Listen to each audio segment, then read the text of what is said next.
The General Assembly is now voting on draft resolution A/ES. A vote at the United Nations General Assembly to condemn Russia over the crisis in Ukraine with a demand for the withdrawal of their military boots received 141 votes. Of the vote is as follows. 5 nations voted against, while 35 abstained.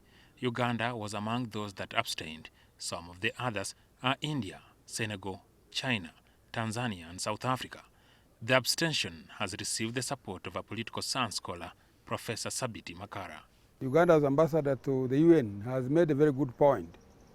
The point is that Uganda is a weak state and highly vulnerable to the changes that happen in Europe and other major powers. The State Minister for International Affairs, Henry Okello Oryem, says they could not subject the state to a vote without a clear understanding of the complex issues of the disagreements between Russia and Ukraine. This is a very serious subject matter that one has to understand the genesis of this conflict and the possible direction in which the conflict would take place, and the purpose why they should be involved in it anyway, because it might not be close to home, it might not impact you immediately. So in so taking that decision to vote, you should understand the issue thoroughly and not take any chances. This in addition to the fear of a repeat of earlier votes that turned out to be a mistake. When Iraq was attacked, when there's so much destruction, so much loss of life, there was no, this weapon of mass destruction was not found. That is history.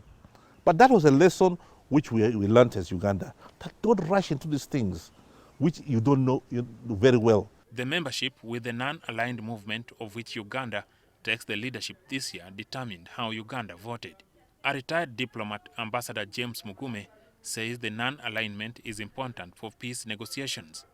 So that's why you will see countries like Uganda, Senegal, India abstaining, because they are calling the attention that these big powers need to play their responsibility. And if you are going to be an arbiter, you need to do so on certain principles. Both Oryem and Mugume strongly dispelled arguments that the abstention was influenced by the support received from both Russia and the West. The bilateral relations with the West come in form of heavy budgetary support, while the Russians have supplied especially weapons like jet fighters and helicopters, signed a nuclear deal in 2019, and lately licensed a company to install tracking devices on vehicles. What we are dealing with here is bigger than this just budget support. It's a bigger picture of global peace and security.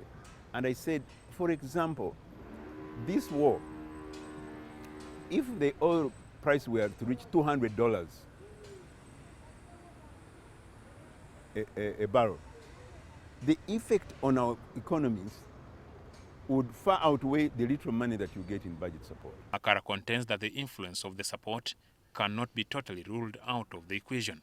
The American government puts nearly $1 billion in this country every year. And the British put a lot of money in many sectors here and many other Western countries. So I think it's a bit of calculation on the part of the state of Uganda to calculate not to lose either side. Russia invaded Ukraine last week, accusing it of being a constant threat and that Russia needed protection from NATO's eastward expansion. Jackson Onyango, NTV.